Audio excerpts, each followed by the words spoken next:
Boa noite, pessoal. Sejam todos bem-vindos a essa nossa quarta aula, onde nós iremos tratar o tema normalização. Agora, vejam bem, eu vinha pelo corredor ali pensando o seguinte: tem alunos que vêm de muito longe, viajam quilômetros e quilômetros para vir aqui assistir às nossas aulas, e eu simplesmente digo boa noite a todos. Então, eu queria que vocês entendessem esse boa noite a todos como um boa noite individualizado, ok? Um boa noite personalizado para cada um de vocês. Essa é a intenção que eu tinha a dizer boa noite a todos. Muito bem. Agora, nós temos recebido muitos e-mails falando sobre o gabarito, né? Perguntando quando sai o gabarito. Então, vocês sabem que no portal tem um lugar específico que fala que a data do gabarito, a data de entrega é amanhã, dia 27, ok, pessoal? Então, vocês consultem lá, a gente tem boa vontade de responder, mas essa informação já está disponível lá.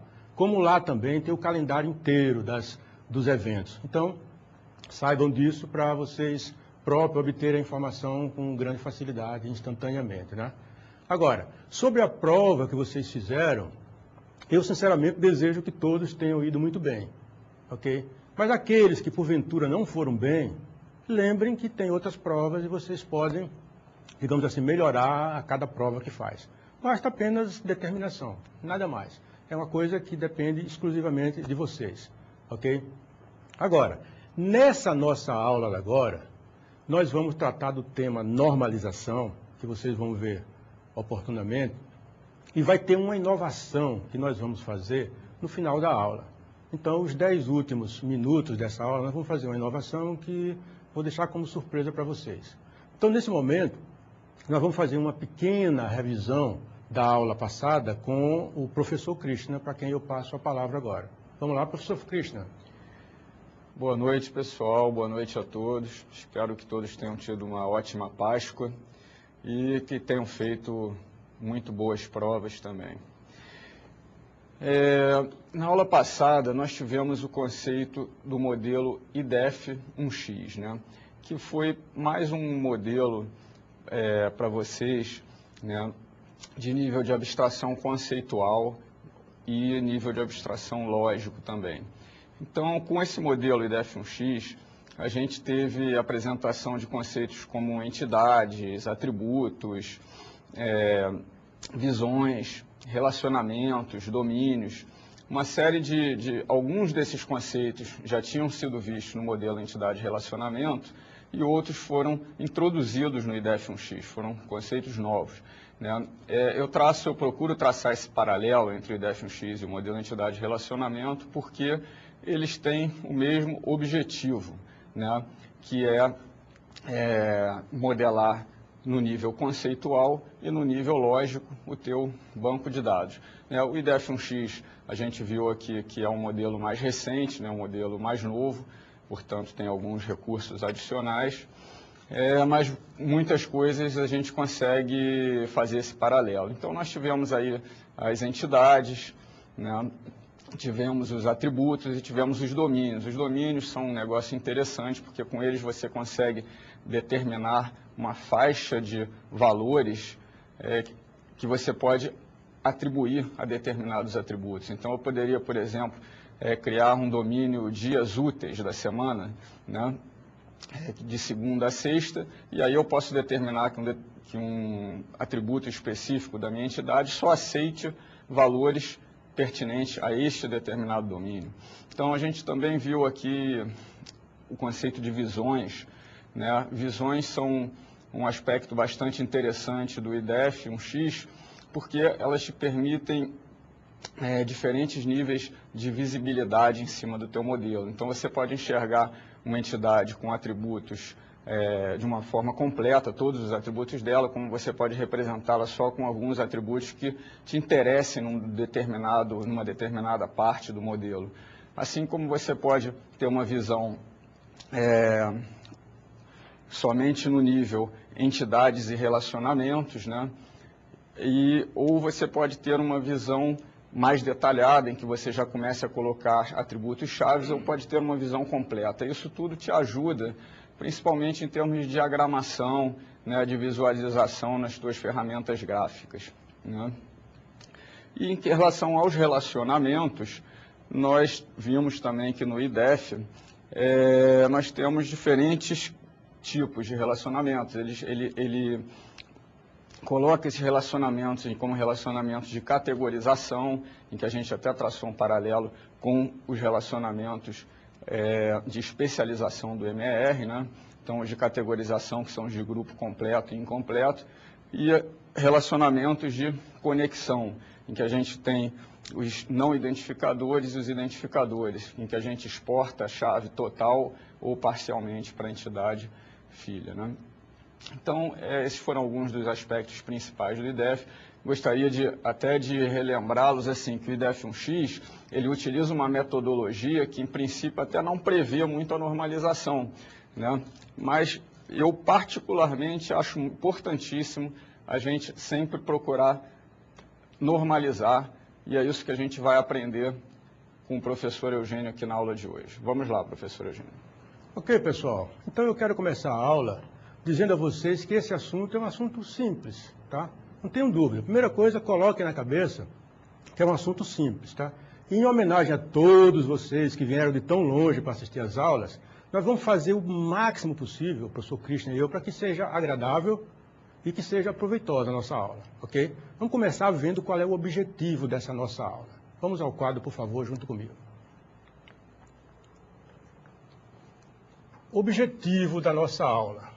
Nós vamos, nessa aula, aprender o processo de normalização do esquema de banco de dados até a sua terceira forma normal.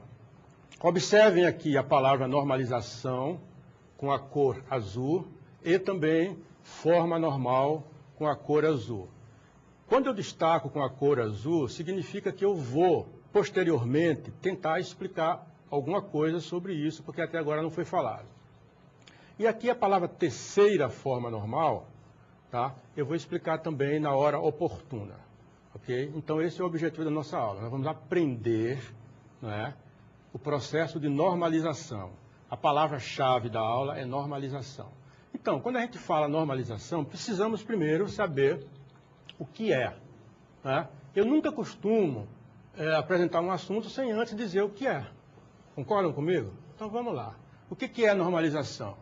Normalização é um processo, é o processo formal, está aqui, ó, passo a passo, que examina os atributos de uma entidade, tá, com o objetivo de evitar anomalias observadas na inclusão, exclusão e alteração de tuplas exclusivas. Observem a mesma lei de formação anteriormente explicada para vocês, onde eu destaco evitar anomalias com a cor azul, porque eu ainda não falei sobre isso. Destaco a palavra inclusão, a palavra exclusão e a palavra alteração, tá certo? Então, tudo isso, fiquem tranquilos que nós vamos explicar detalhadamente, começando agora. Então, veja o seguinte, aqui tem uma visão geral, né? Visão geral de quê? Visão geral de uma tabela que está aqui em cima. Essa é uma tabela que eu fiz especificamente para exemplificar. Então, eu coloquei na tabela uma coluna chamada código, uma coluna chamada nome, uma coluna endereço e uma coluna esporte. Poderia colocar outras coisas se quisesse, mas, por exemplo, isso aqui é suficiente. Então, vocês veem que no código está sempre o mesmo número, 1357, que é o número que eu gosto. Tá? O nome é Roger Federer. Para quem não está lembrado ou não conhece ainda, esse é o cara, é o número 1 de tênis no mundo, já está durante muito tempo. Lausanne é uma cidade onde ele mora. E o esporte que ele pratica principal é tênis, mas ele também pratica golfe, futebol e jet ski. Então, eu vou aqui à frente para explicar para vocês por que eu botei aquela tabela ali, né? Porque é o seguinte, você vendo uma tabela daquela, à luz dela, eu vou explicar as anomalias de inclusão, exclusão E vocês vão ficar sabendo, então, o que é... E alteração também, né? São as 3 anomalias que eu falei. Então, aquelas palavras que eu destaquei, quer dizer, evitar anomalias. Que anomalia, professor? O que é anomalia? Anomalia de inclusão. O que é isso? Tudo isso vocês vão ver agora à luz desse exemplo que eu preparei, ok? Então, tem a tabela, vocês observaram. Então, vamos trabalhar nessa tabela e vamos saber essas coisas todas, tá? Então, vejamos, ó. A primeira que eu vou explicar é a anomalia de alteração. O que acontece? Vocês estão vendo a tabela, né? Está suficientemente grande para todo mundo ver. Imagine que o Roger Federer, né, ele mudou de endereço. Ele não mora mais em Lausanne, na França, tá? E mudou para outro lugar. Podia ser para Genebra. Aliás, Lausanne não é na França, na Suíça, desculpa. Podia ser Genebra, podia ser Paris, na França. Se ele mudasse, o que aconteceria, vocês olhando para essa tabela? Pô, eu mudava aqui, mas eu teria que mudar aqui também, porque senão ficava incompatível. Teria que mudar aqui também, teria que mudar aqui também, não é? Se ele mudasse de endereço, eu teria que mudar em todas as tuplas. Tuplas é cada uma dessas linhas aqui, viu, pessoal? Eu teria que mudar em todos os lugares onde ele apareça. Então, isso é anomalia de alteração. Ou seja, é uma anomalia. Eu vou ter que fazer um monte de coisas para simplesmente refletir uma mudança de endereço. Então, está explicado, quero crer, anomalia de alteração, né? Então, olha, anomalia de inclusão, o que é? Imaginem vocês que o Roger Federer, né, ele resolveu praticar um novo esporte. Se ele resolver praticar um novo esporte, teoricamente, bastaria eu dizer qual é esse novo esporte e estava beleza.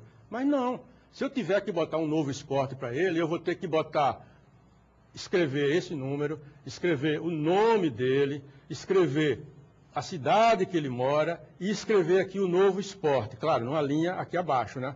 Eu colocaria uma outra linha aqui com todas essas informações. Então, vocês veem que isso é uma anomalia de inclusão, porque eu preciso incluir uma única coisa, um esporte é o que eu quero incluir, e eu vou ter que colocar esse monte de coisas aqui. Então, isso é que se chama anomalia de inclusão, tá certo? Estou explicando as 3 anomalias que eu falei, né? E anomalia de exclusão. O que é anomalia de exclusão? É o seguinte, imaginem que o Roger Federer se aposentou, tá? Ele se aposentou. Então, eu quero simplesmente tirar o Roger Federer. O que eu vou fazer? Pô, eu vou ter que tirar todos os lugares, em todos os lugares que apareceram o Roger Federer, eu vou ter que apagar. Vou ter que eliminar. Elimina esse, depois esse, depois esse. Elimina um monte de lugares. Então, isso é uma anomalia de exclusão, ok? E anomalia de inclusão, como qualquer uma daquelas outras 3, é objeto da normalização. A normalização tenta tirar isso. Entenderam agora? Por que a gente vai trabalhar a normalização? Para isso, para tirar essas anomalias. Porque se você faz uma tabela como essa, meu Deus do céu, você está mal. Na hora que você quiser incluir, meu Deus, tem isso tudo. Eu quero só mudar um esporte, tem que mudar tudo. O cara mudou de endereço, eu tenho que mudar em um monte de lugares. Estão entendendo direitinho? Então é por isso que a gente trabalha em normalização, tá? Então vamos lá para continuar. Olha aqui, ó. Ainda o exemplo de anomalia. Alguém poderia dizer, professor, então vamos fazer assim, olha. Bota só o código do carinha, né? O nome dele, o Lausanne, que é onde ele mora, e aqui você faz assim, ele tênis, ele golfe, ele futebol, ele joga esqui. Eu diria, pô, legal, parabéns, gostei da ideia. Só tem alguns pequenos problemas aqui. Tá? O primeiro deles é que isso aqui não é uma tabela, né? Porque tem uma linha só e um monte de colunas aqui. Isso aqui não é tabela. Então isso aqui em banco de dados nenhum funciona. Então isso já jogaria por terra essa opção. Teria uma outra. A gente podia, aqui onde tem esporte, tá, fazer uma coisa que se chama de multivalorado, botava uma coluna esporte 1, depois esporte 2, esporte 3, esporte 4, e aí ia. Tudo bem. E se o cara tivesse um esporte só? Aí eu deixaria só o esporte 1 ativo e os outros eu estava perdendo a área, né? Se o cara tivesse mais esportes do que o número de colunas que eu botei, também não funcionava. Então isso continua sendo anomalia, né? Agora, já falei que não é tabela, né?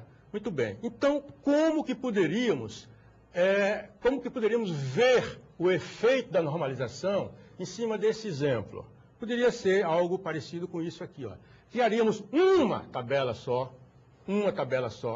com isso? Tinha só o código, o nome e o endereço, né? E depois criaríamos outra tabela que tinha o código, vai ter que ter aí o export, o código e export, o código e export, o código e export. Aí vocês notam, professor, mas repetiu aqui o código. Claro, isso repetiu. Não tem nenhuma outra maneira de fazer esse vínculo sem ser através desse código. Ok? Mas o código é uma coisa que é numérica. Então essa tabela aqui, se o carinha tiver um export só, beleza, não vai ter essa linha daqui para baixo. Se ele tiver 10 esportes, eu boto mais uma linha aqui, boto um novo esporte, a outra linha, um novo esporte. Ou seja, matamos o problema, matamos a charada, fazendo essas duas tabelas. Ok? Então isso, senhores, é o efeito da normalização. Agora, o que é que nós precisamos? Nós precisamos ver as maneiras de fazer a normalização. Nós temos duas maneiras, uma chamada top-down e outra chamada de bottom-up. Eu vou aqui à frente para explicar para vocês, porque agora nós vamos aprender a fazer normalização. Então tem dois métodos fundamentais, um que se chama top-down, significa de cima para baixo, top é cima e down é baixo. E a outra é o contrário, é bottom-up, de baixo para cima, tá certo? Então são os dois métodos mais convencionais para se fazer normalização. Eu vou ler ali os dois rapidinho, mas eu vou trabalhar para vocês no bottom-up, tá?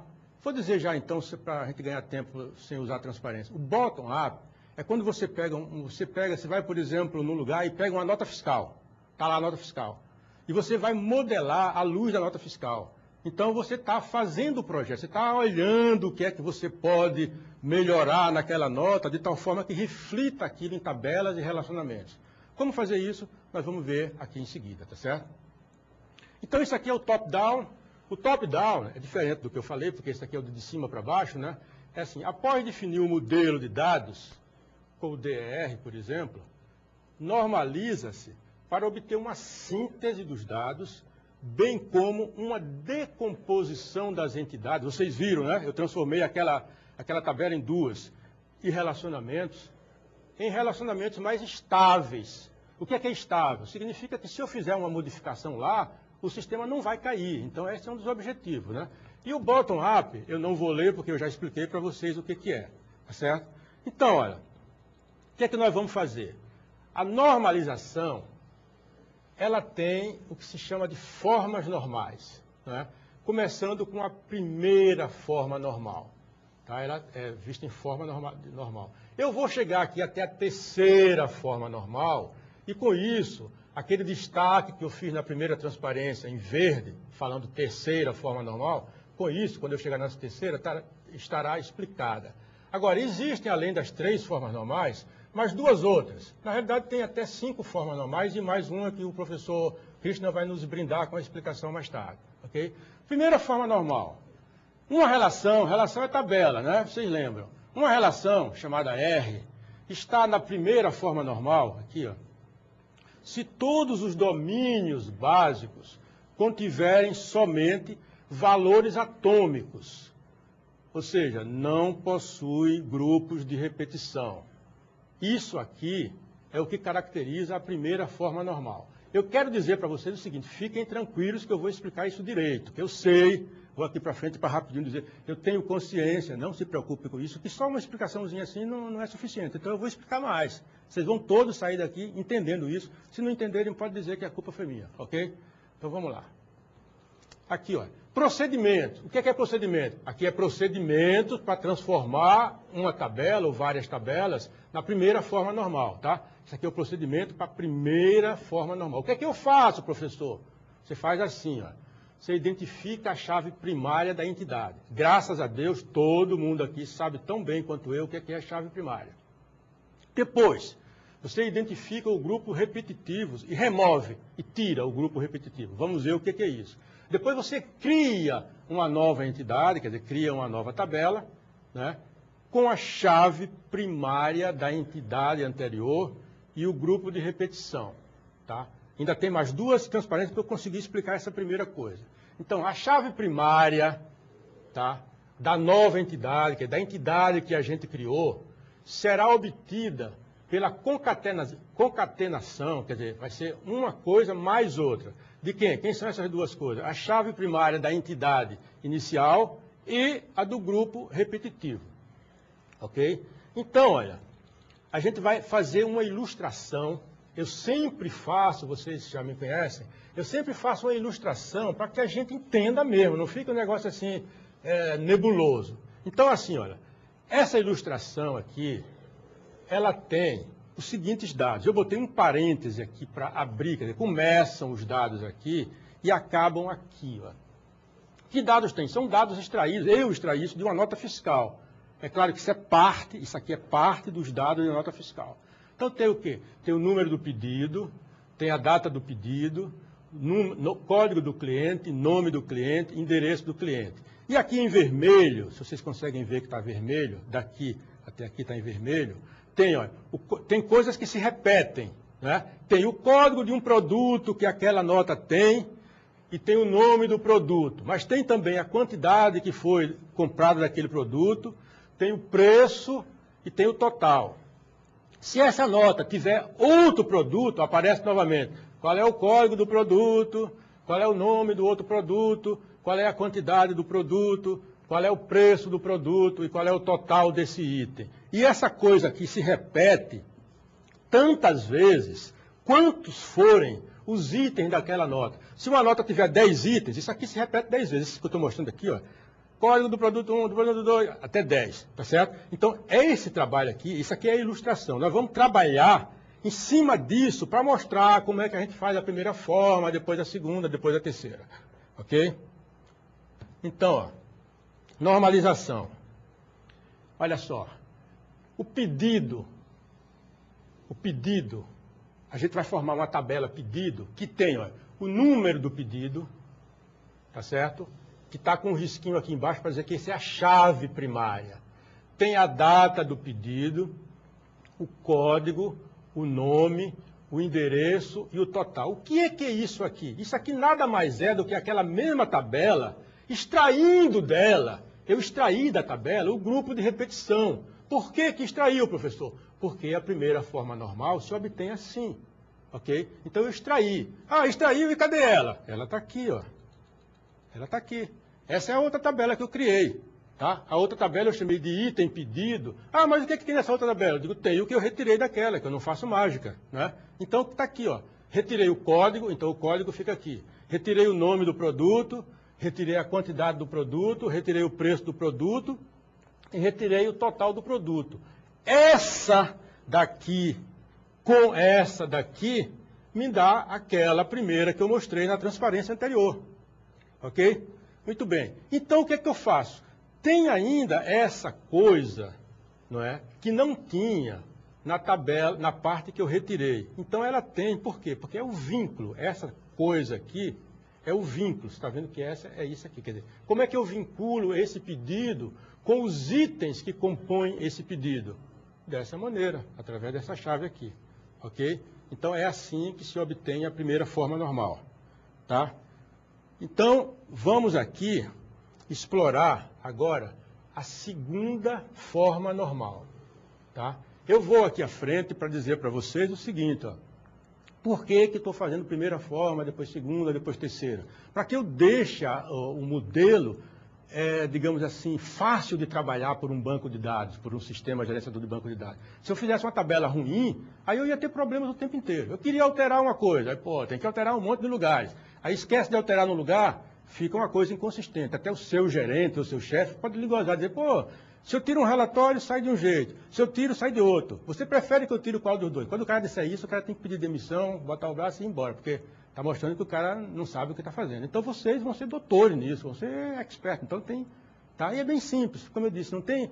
Vocês têm só que praticar. Primeiro olhar aqui, pegar o jeitão e começar a praticar, que vocês vão ver que é tranquilo. O professor Christian é expert nisso aí, ele diz para a gente que realmente é.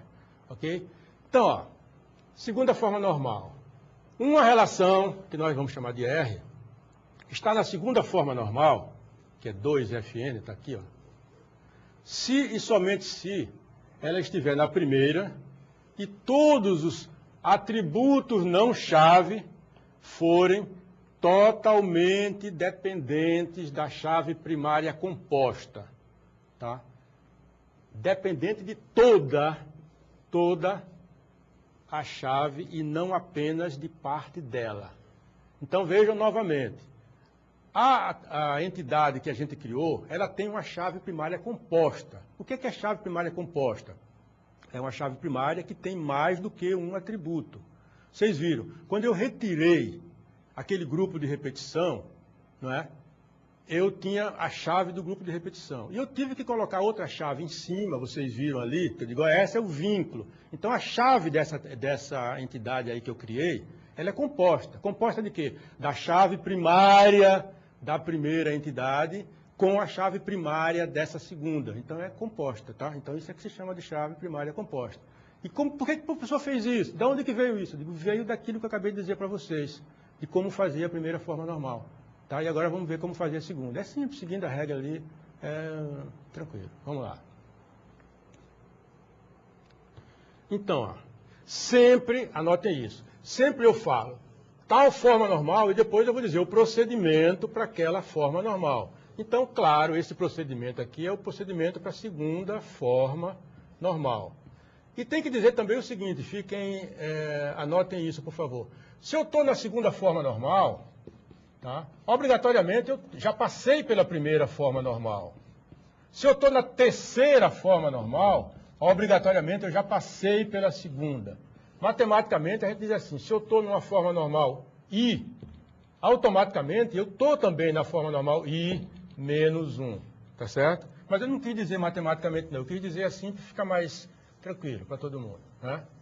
Então, olha, como é que a gente faz para colocar na segunda forma normal?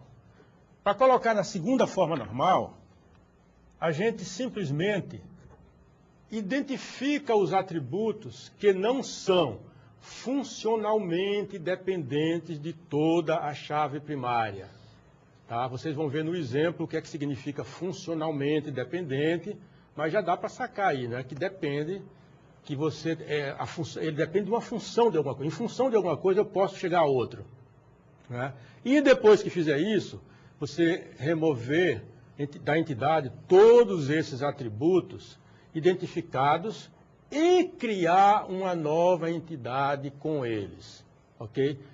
Leiam com bastante atenção essa primeira parte e essa segunda parte que compõe o procedimento para que nós passemos da primeira forma normal para a segunda.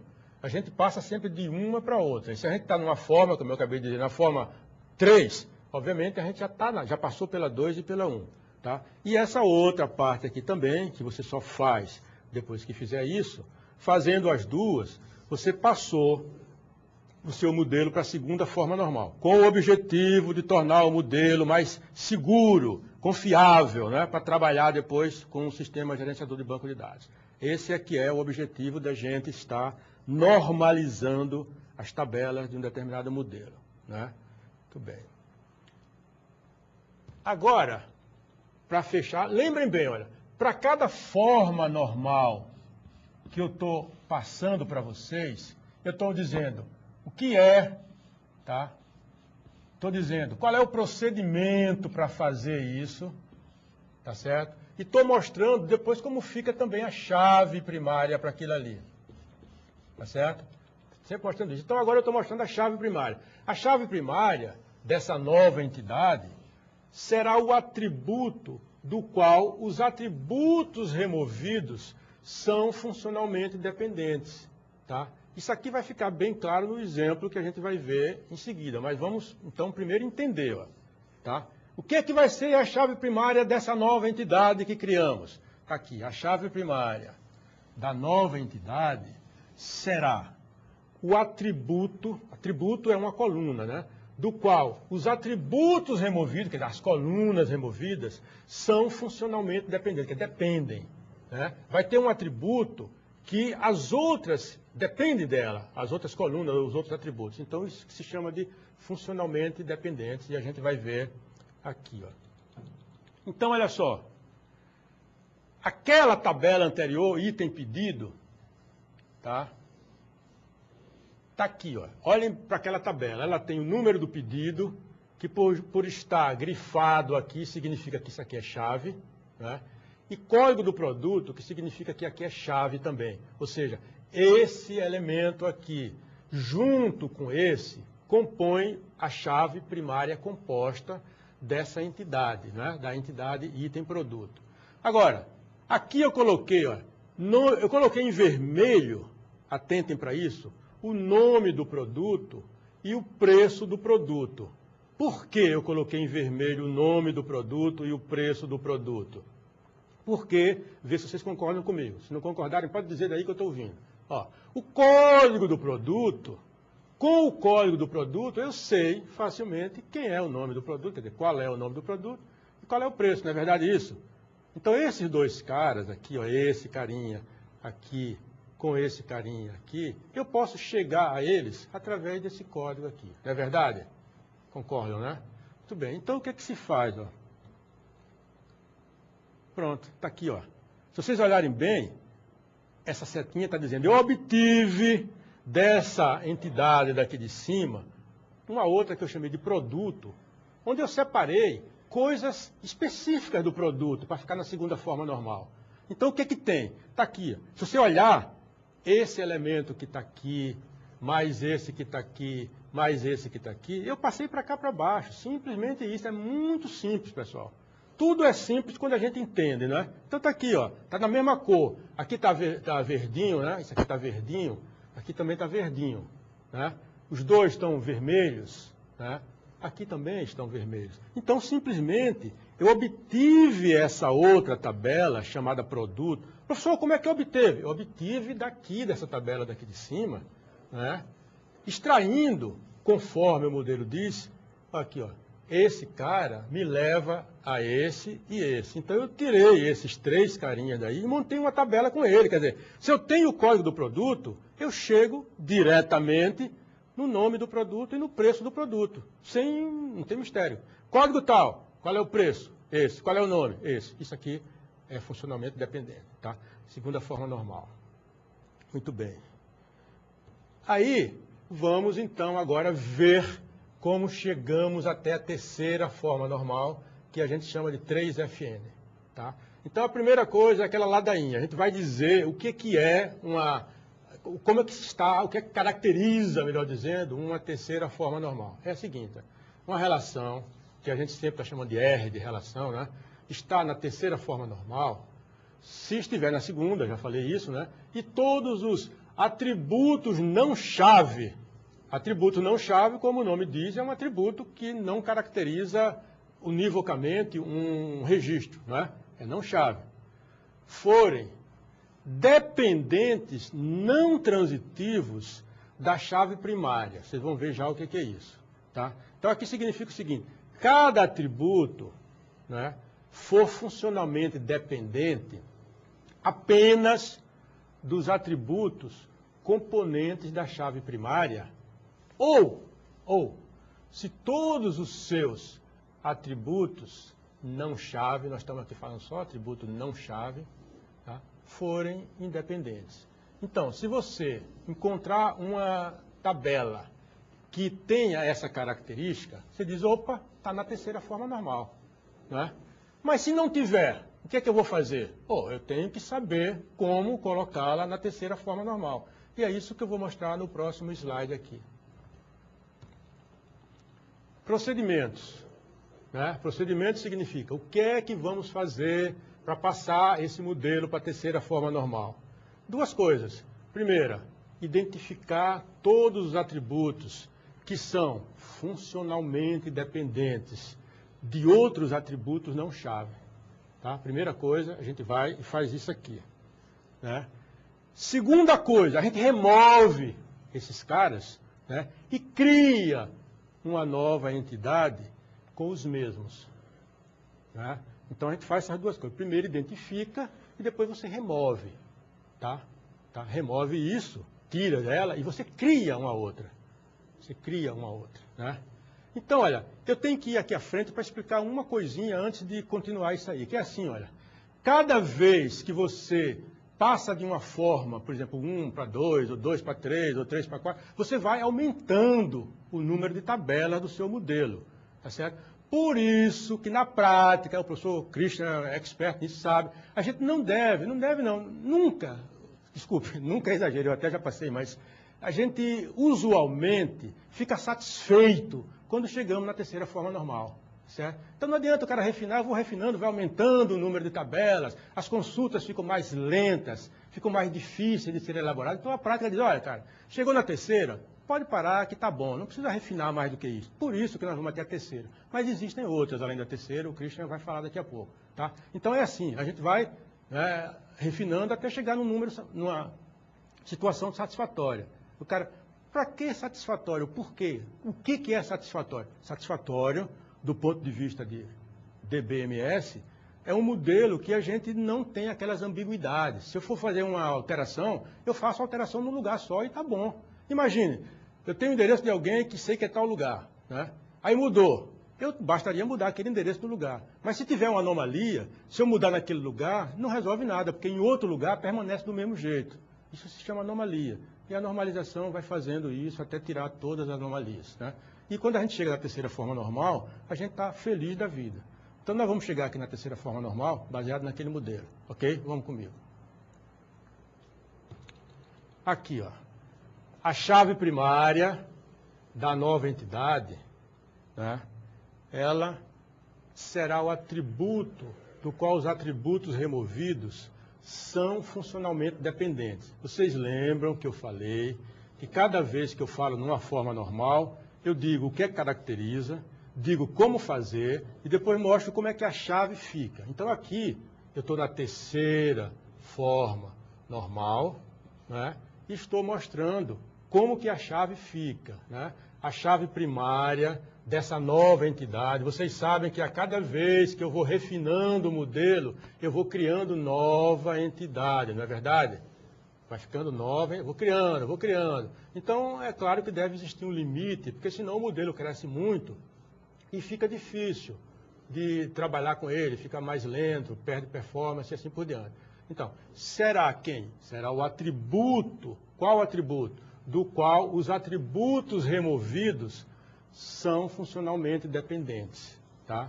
Com isso, a gente viu qual é a chave. Vocês fiquem tranquilos que vocês têm essas transparências disponíveis, depois vai olhar com mais calma em casa e ficar cada vez mais familiarizados com ela, né? Agora, vejam como a gente tem agora a normalização daquele aquele conjunto de atributos que eu mostrei no começo, né? Lembra daquele primeiro? Eu digo, olha, vamos trabalhar isso aqui, vamos fazer um exemplo em cima disso. Então, nós colocamos aquela primeira transparência, que tinha código do pedido, nome, um monte de coisa repetida com aquela chave vermelha aqui, vocês lembram, né? Então, a gente já normalizou. Então, vamos ver como que ficou normalizado. Quais as tabelas que compõem esse ambiente agora normalizado. Então, a primeira delas é a tabela pedido. A tabela pedido, ela está normalizada. Ela já está na terceira forma normal. Então, ela fica assim, ó. O número do pedido, com um tracinho aqui embaixo para dizer que isso aqui é a chave primária do pedido. E os outros atributos, por exemplo, tem data do pedido. Aqui eu vou normalizar ainda, me perdoe, tá? Data do pedido. E aqui, aquela mesma estrutura que eu coloquei. Eu coloquei verde e depois o que depende dele, que é o endereço do cliente e o nome do cliente, depende do código do cliente. Da mesma forma, ou seja, de forma análoga ao código do produto, com o nome do produto e com o preço do produto. É análogo, né? Então, daqui, a gente chega assim, ó. A gente passa desse aqui, cria mais a entidade cliente. Professor, como é que surgiu o cliente? Surgiu daqui, ó. Tá vendo que tem aqui cliente, né? O cliente caracteriza, quer dizer, o código do cliente, me perdoe, caracteriza o nome, quer dizer, se eu sei o código, eu sei quem é, quer dizer, eu sei o nome dele, e sei também o endereço. Poderia saber outras coisas se tivesse no modelo. Então eu peguei isso que está aqui, passei para cá para baixo. Nada mais é do que passar. E essa setinha que eu coloquei aqui, ó, está dizendo, ó, dali, disso que está aqui em cima, eu obtive essa tabela de cliente normalizadinha. Cliente, eu tenho uma tabela que só fala de cliente. Professor, o que tem nessa tabela? Ah, só tem mesmo o código do cliente, o nome do cliente e o endereço. O cara, mas só isso, por que não tem sexo? Não tem, porque a gente não quis botar. Por que não tem CPF? Pela mesma razão, mas poderia botar aqui sexo, né? Poderia colocar CPF, quer dizer, tudo isso, quer dizer, o sexo do cliente, com o código dele, eu sei qual é, o CPF do cliente, com o código dele, eu sei qual é, o nome do pai, com o código, eu sei, e assim por diante. Mas no nosso exemplo não tinha sexo, nem CPF, nem nome do pai, por isso que não aparece aqui, ok? Então, olha, chegamos a isso, né? Muito bem. Então agora, senhores, quando a gente chegou a isso, eu posso mostrar para vocês o que ficou no final. No final. Agora está aqui a palavra normalização e vocês não estão vendo nada na tela. Por quê? Porque eu vou bater na tela e aparece a primeira tabela normalizada. É a tabela pedido. Tá? Está normalizada até a terceira forma normal. Como é que ela fica? Fica exatamente assim. Olha. Tem o número do pedido, né? Tem o número do pedido, que é a chave primária. Tem a data do pedido, tem o código do cliente que fez esse pedido e tem o total do pedido. Aí a pessoa diz, mas o total do pedido como é que eu sei? Como você sabe, você vai calcular isso, mas é aqui nesse lugar, é aqui nessa entidade que deve estar o total do pedido. Quando alguém vai consultar o pedido tal, qual foi o total? Ele vai ver aqui, ó. Ele não tem que consultar em vários lugares, não, ele consulta num único local. Então, essa tabela está normalizada até a terceira forma normal. A outra tabela é a tabela de cliente. Tá? Tabela de cliente também está na terceira forma normal. O que é que ela contém? Ela contém o código do cliente, que é chave, e a gente assinala através dessa linhazinha, tá? Tem o nome do cliente e tem o endereço do cliente. Quer dizer, essas coisas estão intimamente relacionadas ou facilmente obtíveis através disso aqui. Ó. Se eu tenho o código do cliente, eu sei o nome do cliente e eu sei o endereço do cliente. Se o endereço do cliente mudar, muda só aqui. Eu posso ter, vocês podem ter centenas, milhares de clientes, mas só num lugar é que tem o endereço dele. Então, se a pessoa mudar de endereço, você mexe aqui e está ótimo, né? Porque sempre que você quiser o endereço, você vai procurar aqui. Então, aquelas anomalias todas desaparecem ao fazermos a normalização. Mas tem ainda mais duas tabelas que foram geradas para normalizar. Uma delas, a penúltima, é essa aqui, ó. Tá? Item pedido. O que é que compõe essa tabela? Compõe o número do pedido com o código do produto, né? É uma chave composta, né? Composta disso aqui com isso aqui. Né? E tem associado a essa chave, eu sei, a quantidade do produto e o total do produto. Vejam bem, se o cliente pediu 10 itens, eu coloco 10 registros desse aqui e na boa. Se ele pediu 1 milhão, eu coloco 1 milhão desse aqui e tranquilo. Se ele não pediu nenhum, eu não coloco nenhum, não tem problema nenhum. Se ele pediu 1, eu coloco 1. Ou seja, você fez uma solução elegante e é assim que vocês devem fazer. Né? E a última é a tabela de produto, que também está normalizada. Ok? O que é que tem, ou o que é que contém a tabela do produto? Contém a chave primária, que é o código do produto. A chave primária está arriscada aqui embaixo, justamente que é uma convenção para dizer que isso aqui é chave primária. E nós temos o nome do produto e o preço do produto.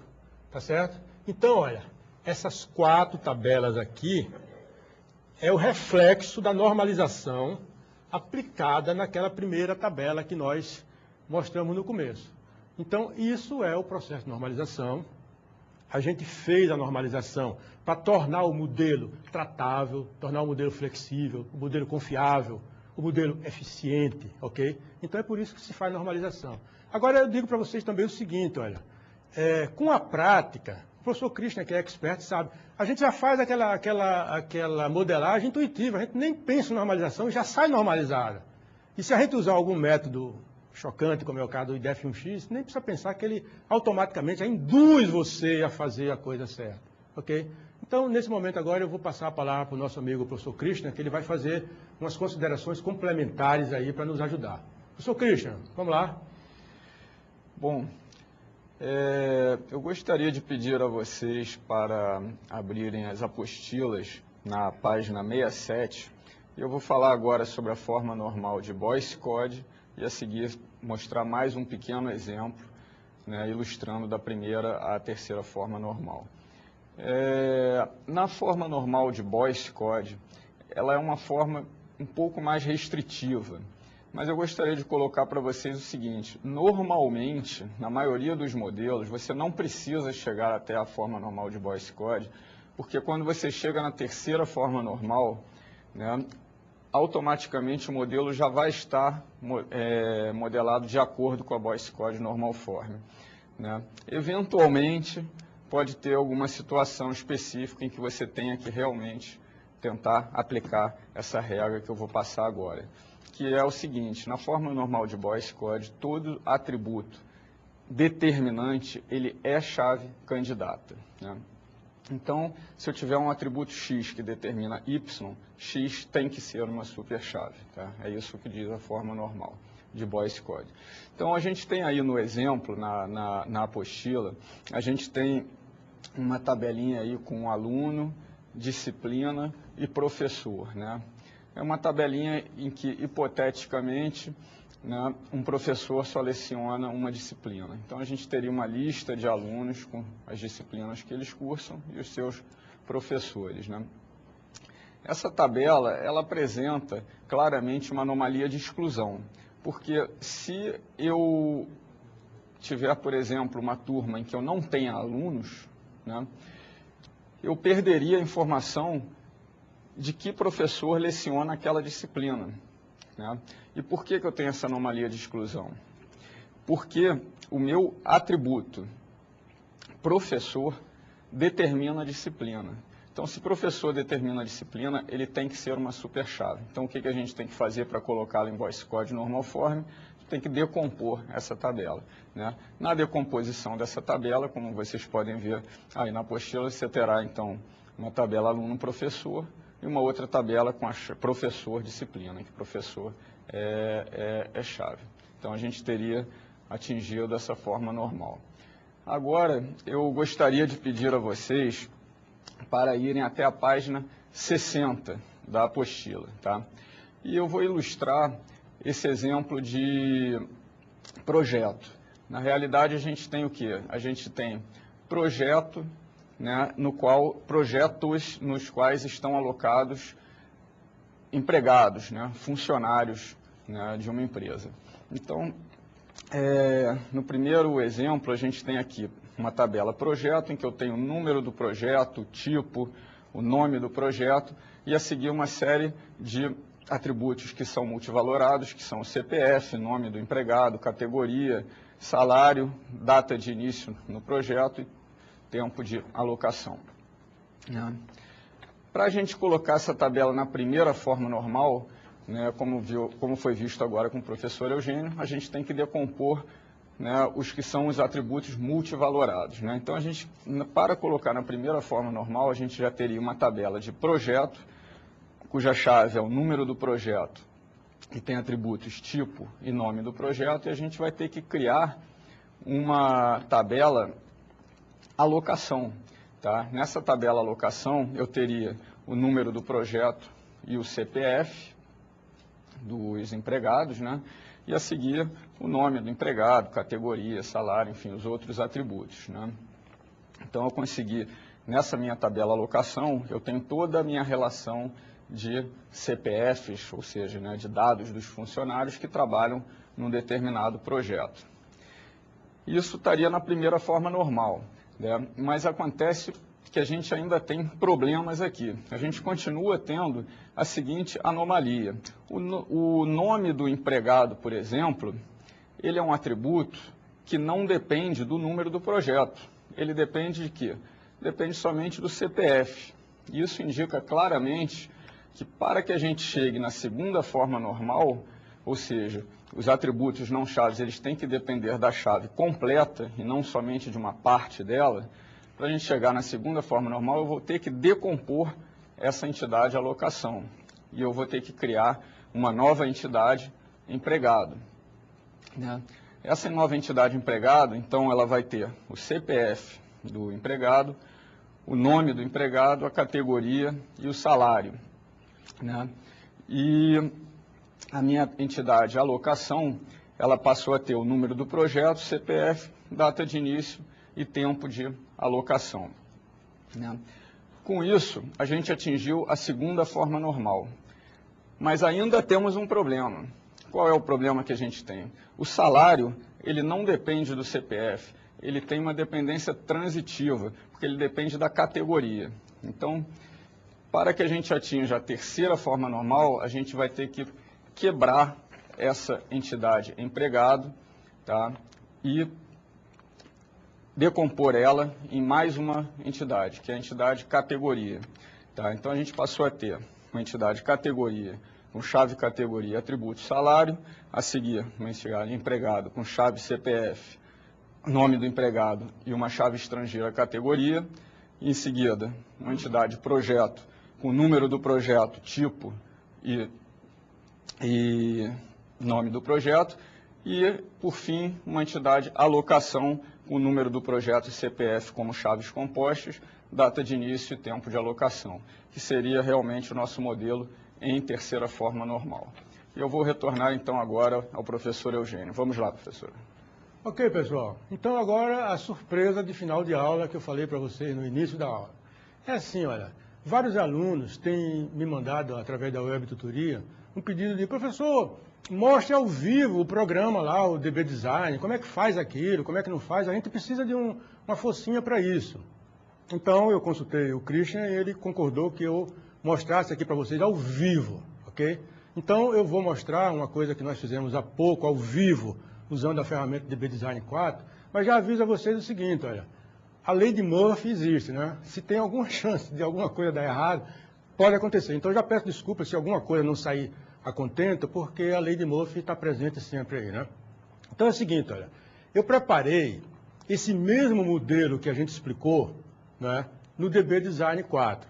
Vou mostrar a vocês ele já preparado, depois eu vou sentar no computador que está aqui à minha frente e vou começar a brincar um pouquinho para vocês verem ao vivo, ok? Então primeiro vamos ao quadro ver esse modelo pronto no DB Design e eu vou aproveitar para explicar algumas coisas do DB Design 4 que são interessantes que vocês saibam, ok? Vamos comigo, por favor. Olha, estamos agora, esse ambiente que nós estamos aqui, é o ambiente do DB Design 4. Tá? Está aqui a ferramenta, DB Design 4. Eu, cuidadosamente, tentei colocar tudo bem grande, porque senão vocês não iam ver. Então tem aqui, ó, essa de cá é a tabela cliente. Né? Cliente. Aqui está CLI, código. Essa parte de cima representa a chave. E além da convenção dizer isso, nós botamos também, quer dizer, o modelo DB Design coloca uma chave para indicar, para reforçar a existência da chave primária. E aqui embaixo tem o nome e o endereço. Uma observação que vocês podem estar se questionando é o seguinte, professor, mas no modelo eu não vi essa coisa de CLI código, nem CLI nome, nem CLI endereço. Não, não viram. Vocês viram a mesma coisa com outros nomes. Então isso aqui de botar o CLI como primeira parte do nome do atributo é uma convenção minha, do professor Eugênio, tá? Vocês podem usar se acharem que vale a pena. Eu uso sempre assim, as 3 primeiras letras para indicar o nome, tá, da entidade. E depois o próprio nome do atributo. Então está CLI, código, CLI, nome, CLI, endereço, ok? Então essa é a tabela do cliente. Vou passar para o lado de cá para mostrar como é que ficou a tabela de produto normalizada. Ok? Então a tabela produto, a chave está aqui em cima, né? Código do produto, que eu chamei de PRO código, né? Aqui a chavezinha. Tem o nome e tem o preço. Ok? Muito bem. Agora, dessa aqui eu vou passar para essa. Vou tentar explicar essa aqui para vocês agora. Essa é a tabela de pedido. Ok? Então a tabela de pedido, ela tem o código do pedido, que é chave, né? Chave primária, né? Está nessa parte aqui, tá a chavezinha aqui para vocês verem. Tem a data e tem o total. Aí vocês estão dizendo, pô, e essa coisa aqui com esse FK? Essa coisa aqui é o código do cliente. Vejam a convenção como eu uso, o efeito dela. Aqui você está vendo CLI. Podia dizer, professor, mas aqui não é a tabela pedido, como é que aparece CLI? Eu digo justamente porque CLI migrou daqui dessa tabela, ele veio dessa tabela. Aí, como é que faz isso? Através do relacionamento. Eu vou, daqui a pouco, sentar no computador para mostrar para vocês como é que isso aqui, ó, automaticamente vem dessa tabela de cliente para essa tabela de pedido, tá? A ferramenta faz isso para nós com uma grande facilidade. Eu vou mostrar ao vivo para vocês, ok? E essas outras duas são atributos próprios da entidade pedido, tanto é que começa com PED, ok? Muito bem. E essa última aqui embaixo, ela tem, ó, a quantidade e tem o total o valor total do item, né? Tem só essas duas coisas. E vocês veem que a chave aqui em cima é uma chave composta, não é? Ó, tem duas coisas, tem isso e isso. Então, esses dois juntos é que compõem a chave primária da entidade item pedido, por isso que se chama de chave primária composta, tá? É simples, é só saber. Tem mais de um atributo? Tem. Então, é chave primária composta. Muito bem. Então, isso aqui, ó, esses dois carinhas, você, na hora que está escrevendo ou montando a sua entidade, você coloca. Esses dois aqui, eles vêm automaticamente. Quando tem foreign key, significa chave estrangeira, veio de algum lugar. Então, é fácil de ver. PRO, se é PRO, ele veio daqui de produto, né? E se é PED, ele veio daqui de pedido. Está vendo como a convenção ajuda, né? Produto e pedido. Mas como é que veio, professor? Ele veio sozinho? Eu digo, veio sozinho, simplesmente com uma pequena ajuda sua através do relacionamento. Quando você faz o relacionamento, isso aqui vem sozinho, tá certo? E quando você faz o relacionamento, isso aqui vem sozinho. Então eu vou agora para o computador para que vocês acompanhem de lá o que vai acontecer ao vivo, ok? Eu vou primeiro, antes, me perdoe, eu vou apagar isso que está aqui no quadro, para que vocês vejam lá no computador, já bonitinho, ok? Eu vou apagar isso que está aqui e vou lá ao computador, porque isso aqui está rodando no computador agora, viu, pessoal? Isso aqui está rodando no computador agora. Então eu vou lá, apagar assim, para ir mais ou menos rápido, para a gente aproveitar bem o tempo, né? E vou lá no computador e vamos ver o que está acontecendo. Então, olha, eu já estou no computador, aqui na frente, ok? Muito bem. Então, ó, eu vou pegar, só para vocês verem, isso aqui é um relacionamento, ó. Essa coisa aqui, ó, que o que tem é um relacionamento. Eu vou apagar esse relacionamento. Fiquem espertos e vendo. Eu vou apagar. Então é isso, delete. Ok, confirmei, apaguei. O que aconteceu aqui, ó, nessa área que eu estou grifando para vocês? Desapareceu daqui aquele código do cliente. O código do cliente, que é esse, que estava aqui nessa parte de baixo, desapareceu. Por que desapareceu? Porque eu tirei o relacionamento. Ok? Eu tirei, por isso que ele desapareceu. Então, eu vou fazer a mesma coisa aqui embaixo. Ó. Eu vou clicar, selecionei essa parte aqui de baixo e vou tirar fora o relacionamento. Observem o que vai acontecer. Ó, selecionei. Desapareceu daqui, desse conjuntinho que eu estou grifando para vocês, o PRO código. Por quê? Porque ele vinha daqui, ele desapareceu. Se eu tirar esse outro relacionamento aqui, e vou fazer para vocês verem, ó, confirmei, desapareceu também aqui, ó, está sozinho. Tá? Então vejam bem, como é que faz para esse código daqui vir para cá automaticamente? Você faz um relacionamento. Como faz, professor? Você vem aqui, esse relacionamento é de 1 para N. Então eu clico aqui, vou, produto para item pedido. E vocês veem, ó, ele chegou aqui sozinho. Viu que facilidade? Eu não fiz grandes coisas, né? E agora eu vou fazer esse outro de volta para vocês verem, vem daqui para cá. Então tá estão de volta os dois códigos provenientes de pedido e de produto, que é a chave primária, ok? Então, senhores, tem ainda uma série de coisinhas aqui em cima, mas eu vou pedir permissão a vocês para vir falar agora, olhando para vocês aqui na frente, e dizer o seguinte, ó. Nós vamos encerrar a aula deixando a vocês a missão e a curiosidade de explorar um pouquinho isso que eu acabei de dizer. Tá? Depois, oportunamente, eu vou mostrar também a vocês como passar essas tabelas que você criou para o modelo físico automaticamente para submeter ao MySQL. Então, eu me despeço de vocês aqui agora, desejando que tenham tido um bom proveito nessa aula. Até mais, então.